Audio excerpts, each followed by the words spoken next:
And we are recording now.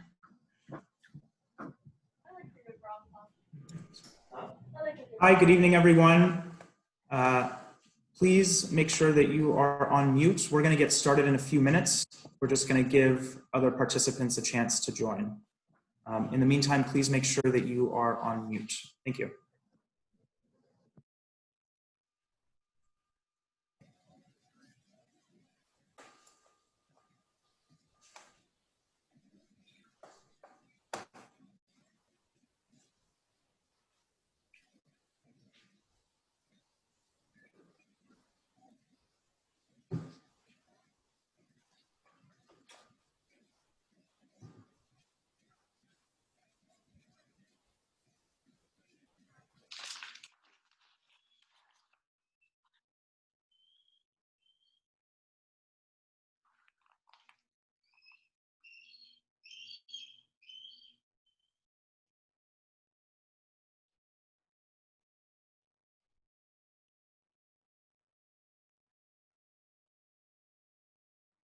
And he repeatedly focused on how many new job projects would create.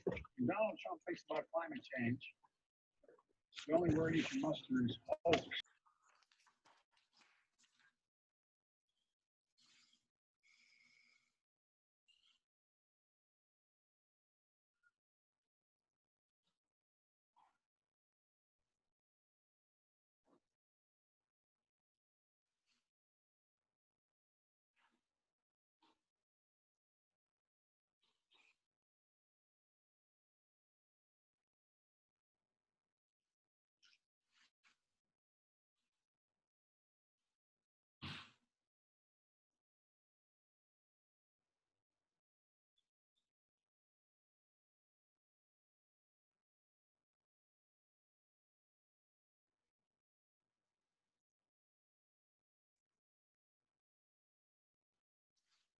For detained pending trial, and leaking their own bail were simply too great.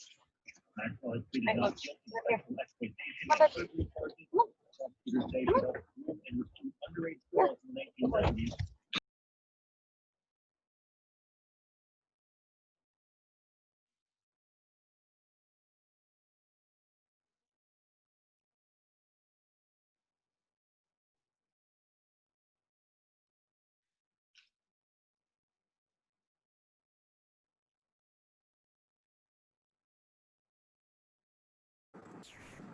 All right, folks, we're going to get started in about 1 minute. In 1 minute, we're going to get started.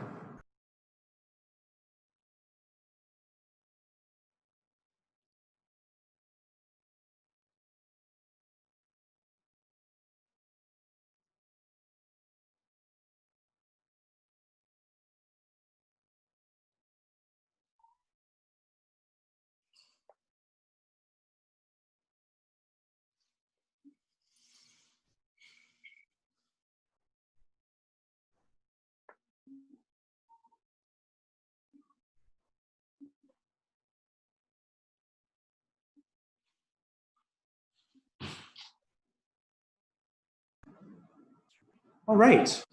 Thank you all so much for being here. I want to note that there is interpretation available in Spanish if anybody would prefer to listen to this recording in Spanish. You can access that by clicking the small globe at the bottom of your screen that says interpretation and selecting Spanish. Esta sesión también está disponible en español. Si elige el cuarto de español, está abajo de la pantalla. Thank you, Alex. Hi, everyone. My name is Brett Jacob. I work as the Deputy Director of Policy here in the office of Mayor Jorge Orza. I am joined by my colleague, Hannah Khan, who is a Policy Associate. And I'm so thankful, too, for coordinating this Zoom information session. I'm joined by the mayor himself, Mayor Orza, and also by many of our community partners who will be providing information tonight. We've got partners from Rhode Island Legal Services, the Rhode Island Center for Justice, from the Housing Network of Rhode Island, and from Crossroads, Rhode Island. So thank you all so much for being here. to kick it off, I'll get started just going through what tonight's agenda will look like. Next slide, please.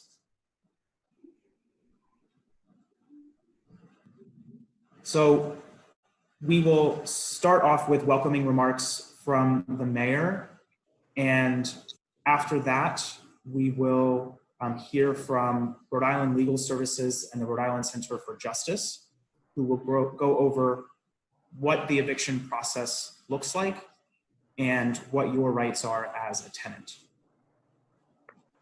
Next, we will hear from Housing Network of Rhode Island on how community development corporations are supporting tenants during COVID-19.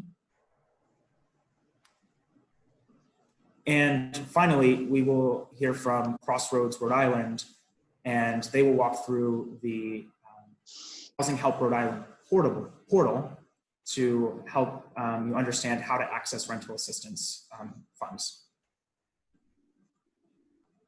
Lastly, we will go through a questions and answer portion that will be facilitated by Hannah. We do have some questions that we've outlined for partners. If you'd like to submit a question that you don't hear answered, please use the chat box feature and type that question, and we will make sure that it gets answered. I also want to note that this webinar is being recorded, so if there are things that you miss, or if there are folks that you know that would be interested in hearing this information, these slides and this recording will be posted on the City of Providence Housing Resource Guide, which we can provide a link to at the end of this session.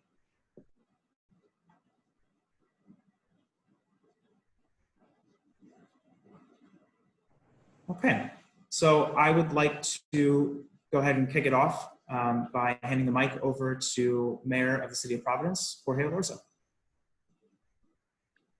All right, thank you, Brett. Thank you everybody for joining us, and I really appreciate all of our partners making time for this and being so committed to this work. We have Rhode Island Legal Services, Rhode Island Center for Justice, Crossroads Rhode Island, and I really appreciate how deeply how much we've been able to work together, and I look forward to the work that's ahead. So here in the city, we're committed to tackling the issues confronting our community head on, and we do this with the, sorry about that, everyone. And we do this with a social justice lens. Now, we know that many people were having a difficult time living in our city even before COVID, but it's only been exacerbated since then as people are losing their jobs, losing their sources of income, and we're really concerned about a wave of evictions that's on the horizon. So anticipating this, a couple of investments that we've made as a city is we've invested in Rhode Island Legal Services and Rhode Island Center for Justice so that they can expand the number of people that they serve. It's our goal here in Providence to be one of the very, very few cities in the country that guarantee an attorney for anyone who's getting evicted from their home. So we've made significant progress in that direction, and we hope to be able to cover everyone who needs an attorney. Now, it's not just making sure that an attorney is there for you, although that's incredibly important, but it's also making sure that there are resources available for people who want to stay in their home, but have lost their job because of COVID or for other reasons. So we're also partnering with Crossroads, with Rhode Island Legal Services and Center for Justice to provide some tenant assistance to make sure that they can pay their rent either whole or in part, so we can support our tenants, support our landlords, and support our community to keep people in their homes and out of homelessness. So those are all commitments that we make as a city. I'm excited to continue to make these commitments, but most importantly, we want to arm the community with the information and the knowledge that you need to make sure that you're not being taken advantage of or mistreated by your landlords. At the same time, if there are any landlords on the line, we want to support you as well through this rental assistance, and I think it's a win-win-win all around. Tenants win, landlords win, and the city also wins because we're able to keep families in their homes. I know that this is really hard work, but I look forward to doing this work together with all of our partners. Thanks so much for being a part of this, and I look forward to continuing this going in the weeks, months, and years to come. Thank you so much, everyone. I look forward to hearing what you all have in mind and what comes out of this conversation and process. I'll hand it back over to you, Brett. Great. Thank you so much, Mayor. We did have a couple of new folks join, so just want to folks that we do have this webinar being translated in Spanish.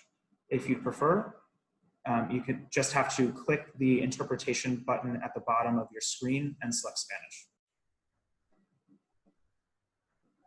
Si desean escuchar esta presentación en español, por favor, elija el botón de interpretación en español abajo de su pantalla.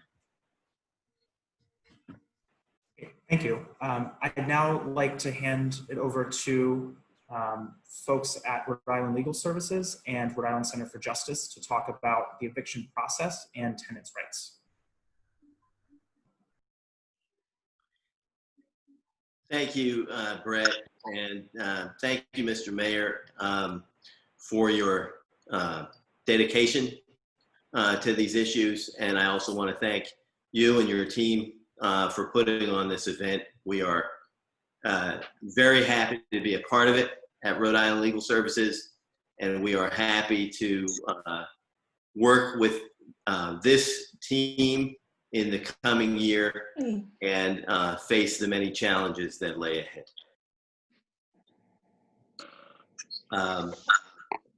If we're going to do the slides, I'll do the first slide. And then I'll hand it over to the Center for Justice. My name is Stephen Flores. I'm the Director and Managing Attorney of the Housing Law Center at Rhode Island Legal Services. And I will talk with you a little bit about the eviction process. And the big point I want you to take away from this slide is only a judge can evict you, okay? Legal evictions require your landlord to go to court. So if your landlord says you have to leave or says they're going to move your stuff, you know, threatens that they're going to be doing that without going to court, the big thing you have to remember is that is not legal. And so just because your landlord says you have to leave doesn't mean you have to leave. Eviction is a process. You are entitled to that process. And as it says here on the slide, in early April of this year, our Attorney General reminded law enforcement that self-help evictions are illegal and can not only lead to civil liability for landlords, but can also create criminal problems as well, and instructed police not to help landlords with move-outs unless there's a court order. So the one thing you got to remember from this slide is only a judge can evict you, and evictions are a process. Thank you, Brett.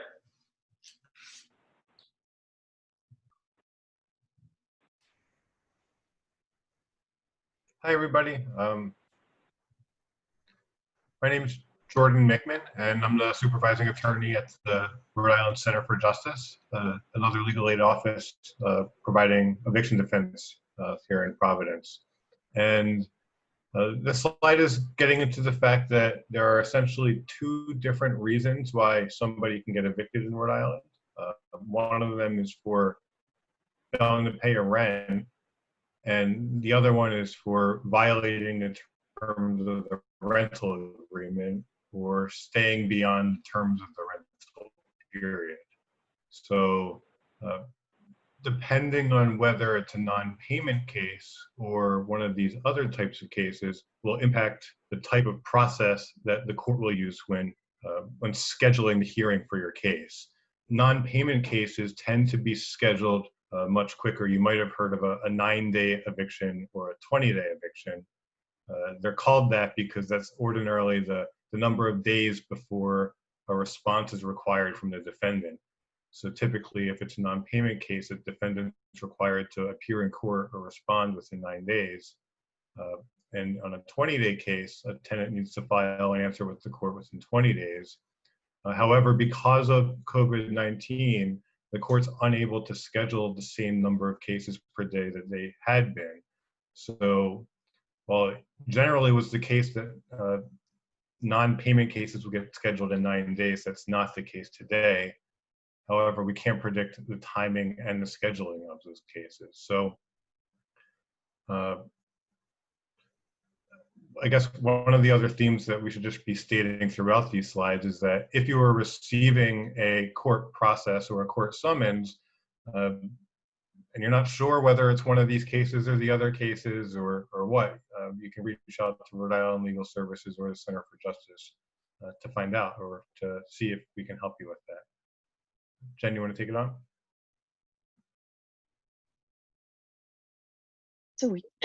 So good evening, everyone. Thank you for your interest in this area, and certainly we're very pleased to be able to partner with the city, with Crossroads, and with Rhode Island Legal Services to try and help Providence residents who are facing housing insecurity. My name is Jennifer Wood, and I'm the director at the Rhode Island Center for Justice, and we are working together with everyone else that you see here presenting this evening to try and help Providence residents who are worried about their housing. You've heard that there are different processes depending upon what the reason for an eviction might be, and that you can't be moved out of your home unless your landlord goes to court. So one of the things we really want to emphasize, and one of the focuses of the mayor and the city's work in this area, is to assist tenants, because landlords almost always have a lawyer when they go to court. It's not 100% the case, but the vast majority. And the vast majority of tenants in the past have not been able to have a lawyer attend with them. If someone is struggling to pay their rent, they probably won't be able to afford to pay a lawyer to go to court with them. So both Rhode Island Legal Services and the Center for Justice have been representing low-income tenants, and we don't charge our clients. So if you're a low-income resident of the city of Providence, you're going to hear from our partners at Crossroads in a few minutes about the process for reaching out to apply for some rental assistance to help close a gap, maybe in rent that you owe but have been unable to pay because you've been affected by the coronavirus crisis. And therefore, if you are suffering from a financial a reduction in your wages or some other financial distress, you're most likely going to be eligible for one of our 2 law offices to assist you in your case. And when you reach out to Crossroads, they'll connect you to one of our offices. If your landlord is threatening to move you out, or if you get court papers, as Jordan already said, it can be extremely confusing. You know, you may not be sure which kind of case it is.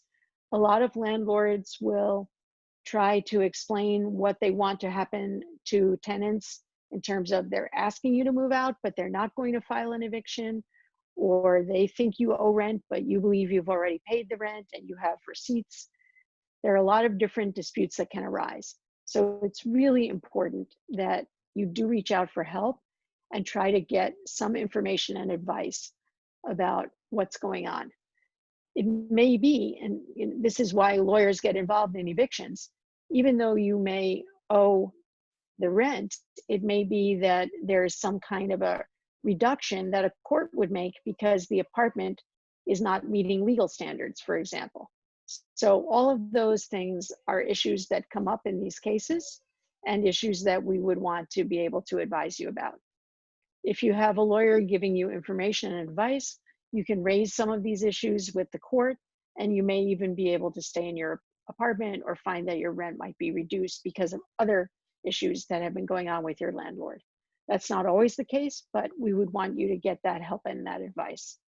So with that said, I think that we're going to be turning it back to you, Brett.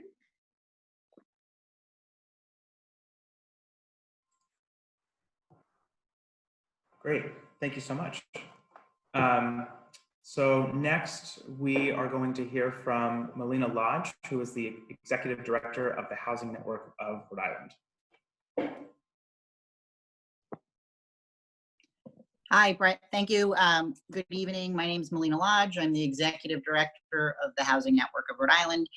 And before I talk a little bit about what the community development corporations are doing in communities and neighborhoods in Providence and communities across the state, I just figured I'd share that we are also administering some housing assistance programs. If you want to move to the next slide, whoever is controlling the slides.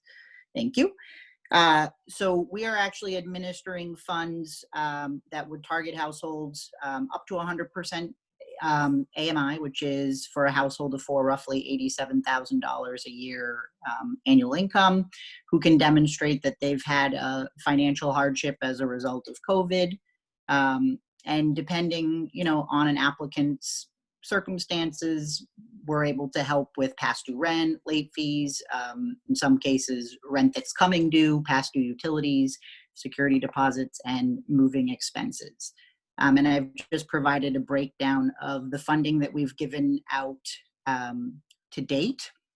And we've been pretty aggressive in trying to move the funds out the door and targeting populations that we have historically been underserved or have had diminished access to resources. If you want to move to the next slide, we can talk a bit about the demographics of folks that we've been serving.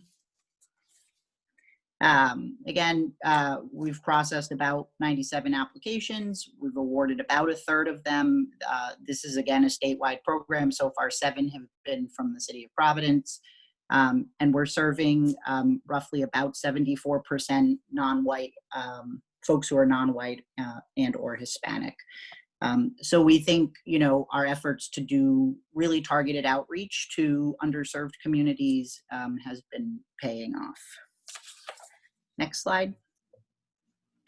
And so the Housing Network actually is a network of 14 community development corporations who work in Providence neighborhoods and around the state representing other communities. I've listed 4 of them here, and I actually will verbally share some work that one of them is doing since I didn't include them on the slide. So if you have a community development corporation in your neighborhood, for those of you who live in Providence or in your community if you're outside of Providence, in some cases they're able to assist with rental subsidy funds if they've been able to secure outside sources. I think the CDCs have gotten particularly creative at how to work with their residents, particularly, and their clients in their community to make sure that they're stabilized in their housing and that they're able to stay safe. As you can see in Warwick, House of Hope is providing rental assistance payments, security deposits, funding for basic needs. Smith Hill CDC is keeping folks in that community housed with past due rent and mortgage payments. Pawtucket Central Falls Development has gotten particularly creative. They've partnered with Farm Fresh to deliver farmer to family food boxes, delivering groceries. They've also partnered with United Way and Centerville Bank to host a workshop around housing security and stability and making sure that they're sharing testing site information with their residents. NeighborWorks up in Woonsocket has also received funding for rental and utility assistance. That program is statewide, just like our program. So you don't need to be a resident of Woonsocket to apply for that program. So they're offering those types of assistance to in-need households, and they also have a program for their own tenants, which allows them folks can stay stably housed and are working towards paying off their past due rent. Also in the city of Providence, and not on this slide, One Neighborhood Builders is working on providing food, housing assistance, utility assistance, and health-related costs to its residents and to folks in the community who have been impacted by COVID. They're also sharing information related to COVID testing sites and encouraging folks to get to a testing site so that they can stay safe. And they're working with some of their developments around rent concessions and payment plans as well. And I believe they've partnered with another organization, Sister Fire, to distribute gift cards for food and basic needs for folks in that community who are struggling.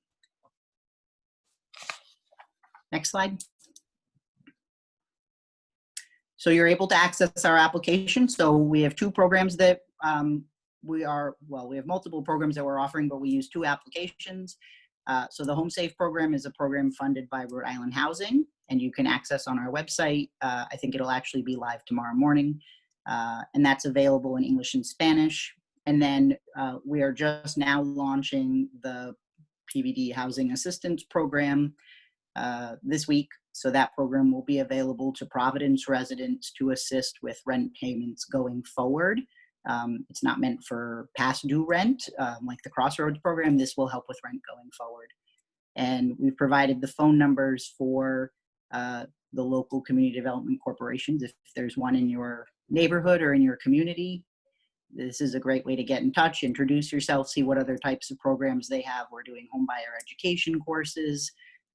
Some of them provide small business development work, after school programming. So I thank you, Brett. All right.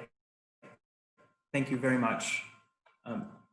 Our next presenter is Cicely Dove, who is the Vice President of Family Services at Crossroads, Rhode Island, and she will talk about how to apply for rental assistance through the Housing Help Rhode Island portal. Thank you, Brett. Good evening, everyone. My name is Cicely Dove, and as Brett said, I'm the Vice President of Family Services for Crossroads, Rhode Island, and really on the conclusion of all the, and I want to talk a little bit about how to have residents within our city, as well as our state, access these funds. Next slide, please.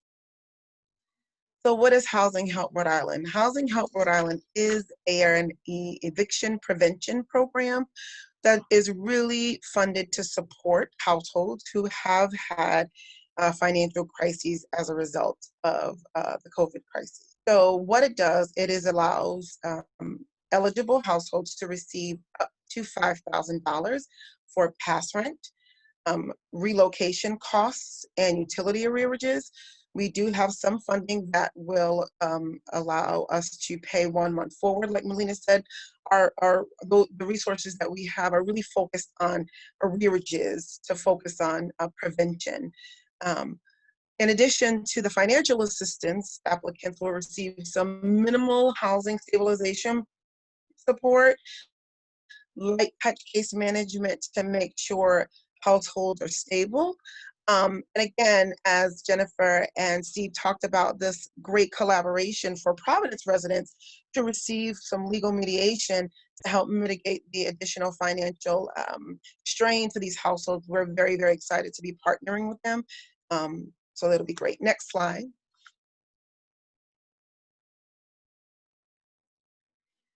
So qualified households, what are the criteria? So you had to have had lost income as a result of COVID, be it receiving unemployment or reduction in hours.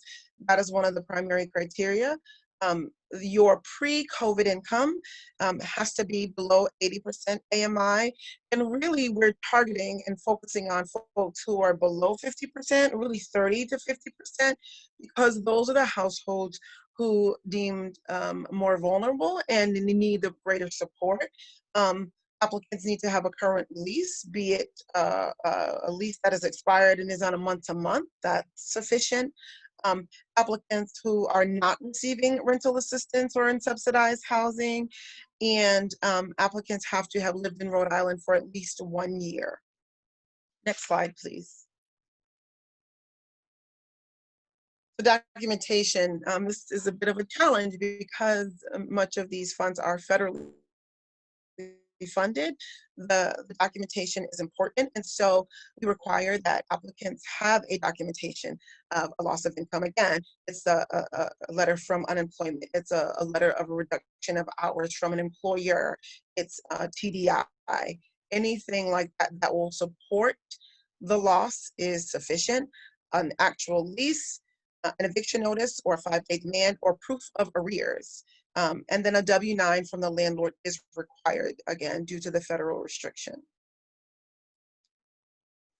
Next slide, please. And so, you know, if applicants find themselves, you know, going through the eviction process not successful for whatever reason and find themselves homeless, they may qualify for other housing supports, primarily through the coordinated entry system. And the coordinated entry system has been around for a little while now. It is a HUD mandated statewide initiative to match households who are literally homeless with the intervention that will most likely and most effectively solve their homelessness. Right now, the coordinated entry partners are Crossroads, Rhode Island, and the Rhode Island Coalition for the Homeless. And so Crossroads' role in the system initiative is really being able to triage folks coming in the front door of the homeless system who are experiencing a housing crisis or housing unstable, to see what other resources are there to prevent them from actually coming into the system. And one of those resources and interventions are diversion assistance. So being able to provide eligible applicants with financial assistance to keep them out of the system, as well as some light touch case management, emergency shelter. Seems more and more it's becoming more scarce, and again the focus is really on either rapidly rehousing folks or keeping folks at bay, rental assistance, and permanent supportive housing. Next slide. So I'll talk a little bit about Crossroads Rental Assistance Program, which I just want to make a mention that this is separate from Housing Help RI. Housing Help RI is really the eviction prevention program. Crossroads Rental Assistance is really targeted for folks who are in categorically 1 or 4 homeless, literally homeless or fleeing domestic violence, and who have entered the coordinated entry system. But with this rental assistance program, households are eligible for up to an average of 12 months of financial rental assistance. We can go longer, as well as some really moderate and intensive housing-based case management, along with some assistance for education and employment. Next slide, please. And so how can I get help? Like many of the other partners, there's online portals that allow applicants to access these various resources. So for the eviction prevention assistance, an application can be completed at www.housinghelpri.com. If you've applied, there is a bit of a backlog right now, but if you have applied and you're looking to check the status of your application, please email housinghelpri@crossroadsri.org. And then finally, again, if any of the applicants or you know anybody who is finding themselves homeless or in need of shelter, they can contact the coordinated entry system at 277-4316 or CESteam@crossroadsri.org. Thank you. Back to you, Brett. Thank you so much, Cicely, for that. So we're going to move into the question and answer portion. We do have some questions that have already come through the chat box, and we do have some questions that we'd like to answer first. So I'm gonna, that were, provided before this Zoom call. We have some predetermined questions that we want to kick off to our partners. So I'm going to hand the mic over to my associate, Hannah Khan, who will be facilitating the question and answer portion of this. Yeah, hi. I actually think that these questions we got are really good ones. So I think we should start with those and then go into our planned questions. So a couple questions that have come in. How will having legal representation be helpful if, as is the case for most COVID-related evictions, the tenant has lost employment? How will that help? How will having a lawyer help if there is no income currently? I think any of our lawyer friends can answer that, I think. Go ahead, Steve. Sure, I'll start. Well, we can help in a number of ways. Even though you've lost income, there may be a number of defenses or factors that need to be taken into account that could reduce the amount you owe. Like, for example, There may be conditions issues with the apartment that you have tolerated since the time you moved in, but it turns out the apartment doesn't meet code, or some of the things you thought you just had to live with actually reduce the value of the apartment. There could be a whole slew of other technical defenses that can also help you gain some leverage to drive the amount you owe down. But let me stop there and see if Jen or Jordan have anything to add. Well, I think that one of the really important factors, and one of the reasons why the mayor asked us to partner with Crossroads in assisting Providence residents in accessing these rental assistance funds, is that clearly, you know, if it's a COVID-related eviction where there's been a loss of income, then closing the income gap is going to be one of the biggest things that can happen. And that's what the rental assistance can do, is pay down an arrearage. But if, as Steve mentioned, there are other legal defenses or issues that arise because either the landlord didn't follow the proper process in reaching out to you and giving you enough notice, or because the apartment is not up to code, or any other issues that may have arisen, it may be that instead of owing the full amount of the rent that was thought to be due, it may be a reduced amount. And within the help that you can access through the Housing Help RI program and the city's fund with that program, you might be able to also pay down a utility arrearage that you've found that you're facing because of the loss of a job or income. So you can get the limited dollars that are available for this help to stretch further and solve more problems, including if the apartment is really below standard and you do actually need to move in order to be safe, getting some assistance to get that first month paid, or to get the assistance to pay a security deposit. So it's going to take what you could otherwise have access through this program and really stretch it by having a lawyer negotiating on your behalf. Most of the landlords are going to have a lawyer helping them in the case. And so we're hoping to really level the playing field and stretch your dollars as far as they can. And I would add to that, you know, at the Center for Justice and Rhode Island Legal Services, all of our clients are experiencing serious financial hardship 100% of the time, whether it's COVID related or just related to the general nuances of our economy, leaving folks behind. So, you know, I think that we're generally pretty effective at helping everybody get a better deal than they would get without us. And just a, you know, a way of thinking about it, we see clients all the time, tenants all the time, who go through court unrepresented and are coerced into signing agreements to vacate their apartment in 15, 20, 30 days notice, where if they had an attorney with them, they could look at the calendar, they could count the number of days that they have for an appeal, they could look at the veracity or the strength of any of their legal defenses, and maybe with a lawyer, they would get 45, 60, or 75, or maybe more days, 90 days. And I'll tell you, you know, over the years, I've seen a lot of clients with 80 days find new jobs. I've had a client win the lottery before. I've had a client inherit some money before. So, you know, the time can be really valuable. And that's one of the things that we're almost always able to deliver for clients. Thank you. Okay. Could Cecily and Melina, which of your programs are able to be accessed by undocumented community members, and which are not? So I believe it was Ben's question in the chat. Yes, the federal programs are going to have difficulty. Folks can apply through our Home Safe program.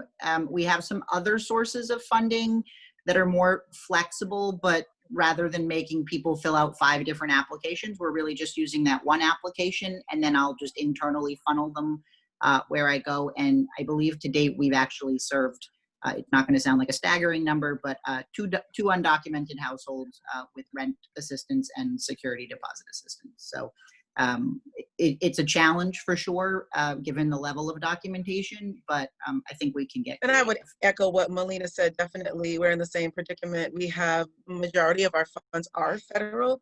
We do have some unrestricted funds, but like folks who are coming in our system, we are kind of looking at everybody through the same lens and then figuring out what funding source they would be most appropriate for, albeit our unrestricted funds is a much smaller pool. But we do try to restrict that funding for, you know, cases such as folks who are undocumented.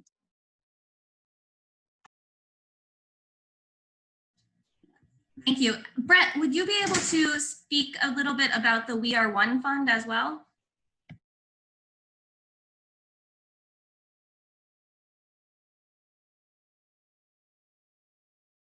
Yes, I can. Sorry about that. I was looking to find myself. So the We Are One Rhode Island Relief Fund is for those who are unable to access benefits. And Governor Raimondo and Mayor Lorza and some other mayors had partnered together to launch this. This program is being administered through Dorcas International. Dorcas International, you can apply for funds there, and it will provide direct cash assistance to folks who, again, are not eligible for most public programs because of their immigration status. If you go to Dorcas International RI, I'll post the link in the chat box there, and I believe it's up to $400.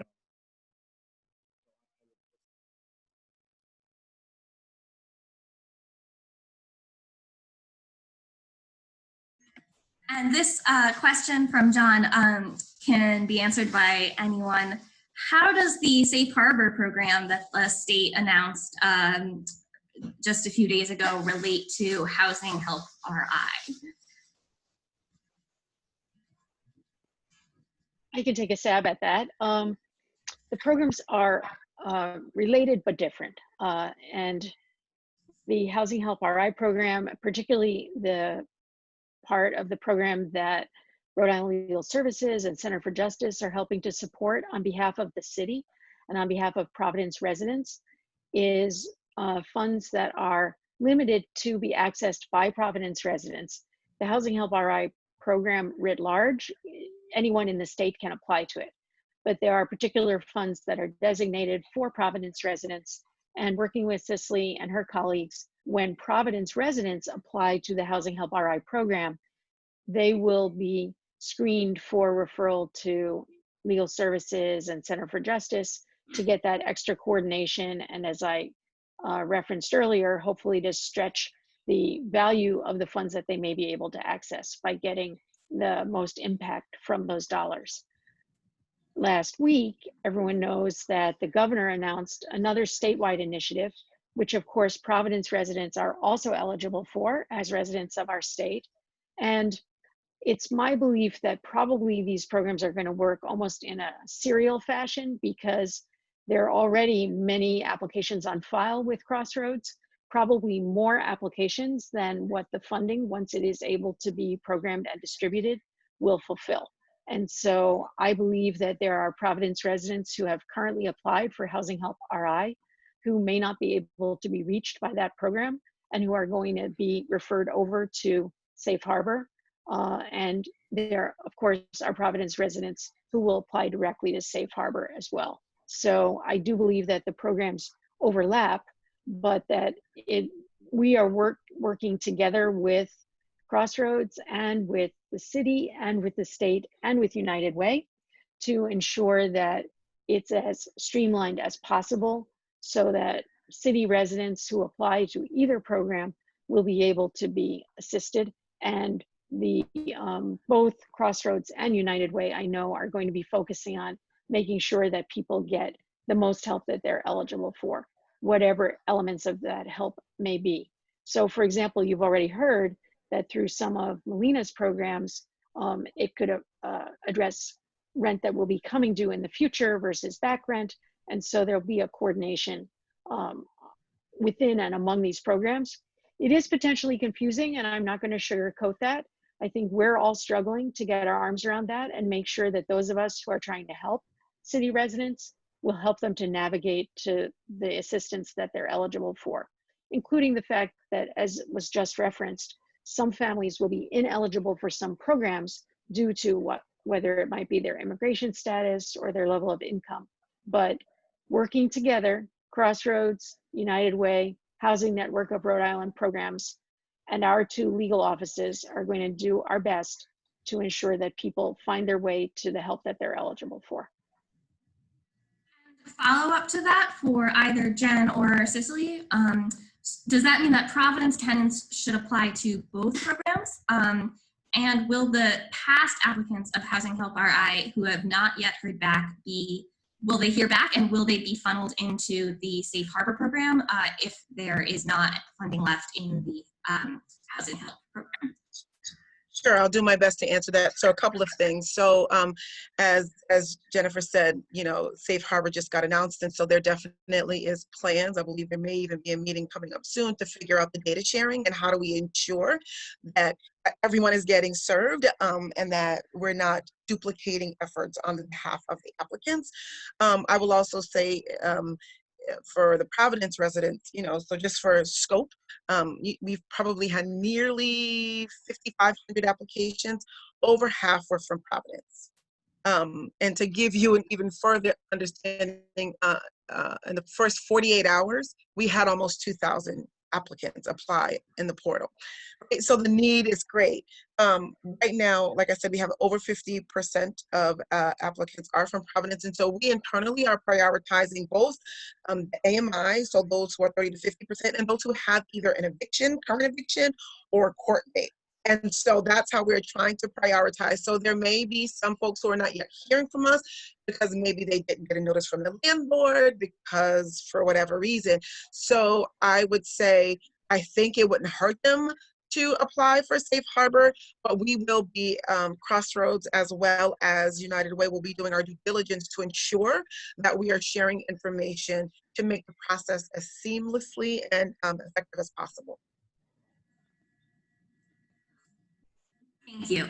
To change track a little bit, so Tracy Miller asked, I've been calling 311 and 211 for folks living outside in my neighborhood with shelter space being the only option. Do I understand correctly that they could be directed to housing? Cicely, maybe that would be a question for you. Sure, they could be directed to housing. However, I don't want to sugarcoat anything either. Housing is just not immediate. It's a process, and again, through the coordinated entry system, it is based upon folks' level of need. Obviously, through the COVID crisis, housing resources were targeted for folks who were medically vulnerable and who were of a certain age, and so there was definitely a push, and still is a push. But I would recommend that those folks be, connected to call the coordinated entry system. Folks may have been offered shelter and may not want shelter. They don't have to have shelter to go right to housing, but it is access to permanent housing subsidized is a process. Thank you. From John, has the mayor's, I think this will be for you, Brett, has the mayor's office tried to lobby the governor's office for an eviction moratorium?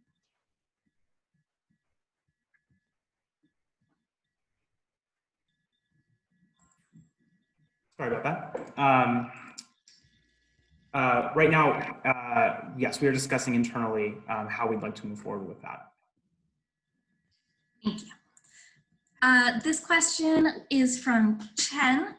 I live in Wayland Manor. It's owned by Capstone Properties and has 107 units with mostly young working professionals and retirees.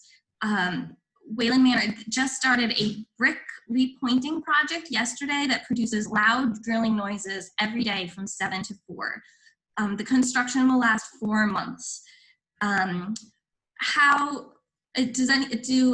anyone have any recommendations for how the tenants in that project or in that development might approach their the owners about how this is disturbing their ability to work from home and stay home? I can give an answer, and then perhaps my colleagues can jump in. This actually opens up a theme that I think is a theme that we would all want to hit on as people who assist tenants. And that is that communicating with the landlord about problems early and often is important. So although it may be very jarring and disruptive, the experience you're having in terms of workmen starting at 7 a.m. to be doing work on the building, particularly during the pandemic where so many people are working at home or sheltering at home if they're older, as some people who live in the Wayland Manor definitely are.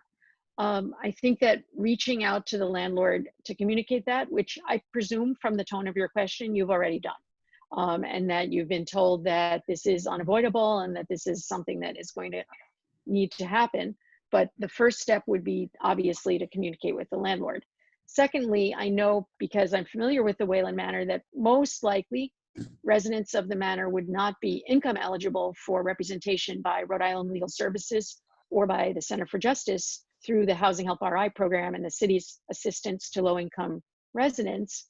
But you could certainly team up with other building residents and actually seek the services of an attorney whom you and others could join together to retain to reach out to the owners of the property and try to explore some negotiated resolution that makes sense for the residents who are working from home, et cetera, and enables the maintenance of the building to go forward in some other format.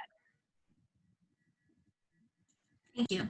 I missed a question from Deborah, so to go back a second, anyone who wants to can jump in to answer this one. Does the city have recommendations for folks looking for new affordable housing? And for those who have exhausted their options and are still facing eviction? Or, yeah. Well, I can add, from the affordable housing side, the housing network represents about 10,000 affordable housing units statewide. And as Cicely already alluded to, there is application process and there's wait lists. So it's challenging, I think, to get into affordable housing pre-COVID. And now that need is just exacerbated. We are seeing folks who are coming into our program for security deposits. And there are certain requirements around what triggers an eligibility for someone to get a security deposit through our program. But we are seeing that a lot of times folks are not able to actually utilize those funds, even if we're able to give them, because they aren't able to find housing. And it's not just specific to affordability, but even if they find a unit that is within their price point, if they aren't working, there are a lot of private landlords who have requirements around the level of income that they're able to demonstrate. And if they're unemployed, that makes it particularly difficult to be competitive for a rental unit. So there are some real barriers, I think, within the system at this moment to keep people not housed, even when we're able to provide assistance that would, help get them in the door. So I don't know what the answer to that is, but we have observed that as a problem in our programs. Thank you. It looks like Deborah, Melina already answered your question about info sheets. Are those, however, Melina, there was a follow-up. Oh, never mind. You're working on that now. Sorry. Okay. What is the best way to reach our reach legal support? Stephanie Jones-Pringle would like to know.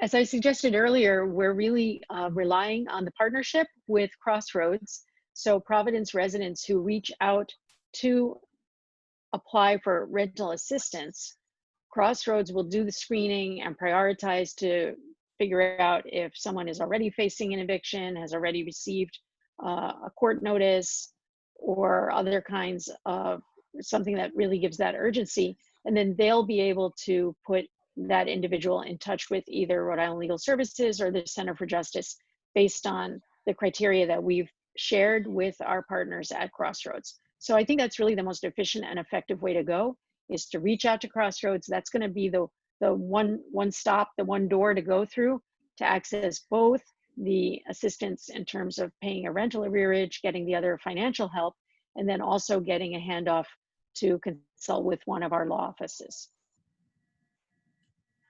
That being said, Jen, if people do not need the financial assistance, they are always welcome to just call you or Rhode Island Legal Services directly, correct? Yes, definitely. And as we mentioned on the slides earlier, some evictions are not based on the rent not being paid. So that's something that people find confusing, particularly during a global pandemic, that there might be an eviction being served for a reason other than non-payment of rent. But sometimes a landlord may wish to raise the rent, or is just annoyed with the tenant or whatever. There are a million stories in the city. So if someone is being, has received some kind of legal action from their landlord that would move them out of their home, and it's not because the rent isn't paid, then certainly we had our contact information up on the slides. I'm sure that that's accessible through the recording of this webinar, and you can reach to either Rhode Island Legal Services or directly to the Rhode Island Center for Justice. We are answering those calls every day right now. Thank you. I just want to point out quickly, we only have a couple minutes left. All of the questions that we get through the chat, though, we will try our best to answer and post in the Housing Resource Guide, even if we don't get them to them tonight. So if you do have questions, do keep putting those there, and check the Housing Resource Guide in the next week or so to find answers. Another question from Deborah: where should we direct tenants who are not yet behind on rent but need funds for a security deposit or first month's payment? Cicely, I think this would be a question for you.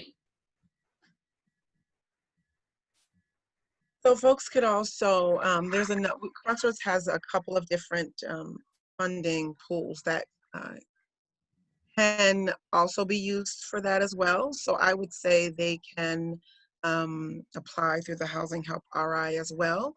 And again, we'll be screening folks coming in through that one portal for our various funding sources.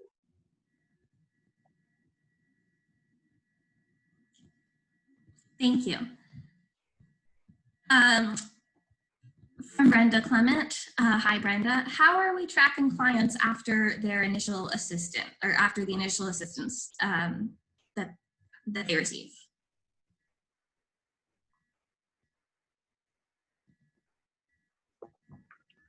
I can speak from the housing network space. I can't speak for everybody. There isn't, that isn't actually really a requirement of any of our programs, but I've just been following up by email because I'm communicating mostly by email, just to check in and make sure folks are still housed. We've had a lot of folks that we've had to refer for legal assistance to just check in and see if those problems have been resolved, or if they're working towards a resolution. So I mean, we've just taken it upon ourselves to circle back with folks and see where they're at, and if we can offer any other referrals. We're only allowed to assist one time, so that's somewhat unfortunate because we know probably most households will need assistance on more than one occasion, but at least being able to connect them to another resource if we aren't able to assist. So. And I think as far as our program, that's what the primary function of the housing stabilization support provides, is that kind of check-in, ensuring that they're connected to other community resources or resources within our organization that could lead to housing stability. Thank you. Sorry, thank you.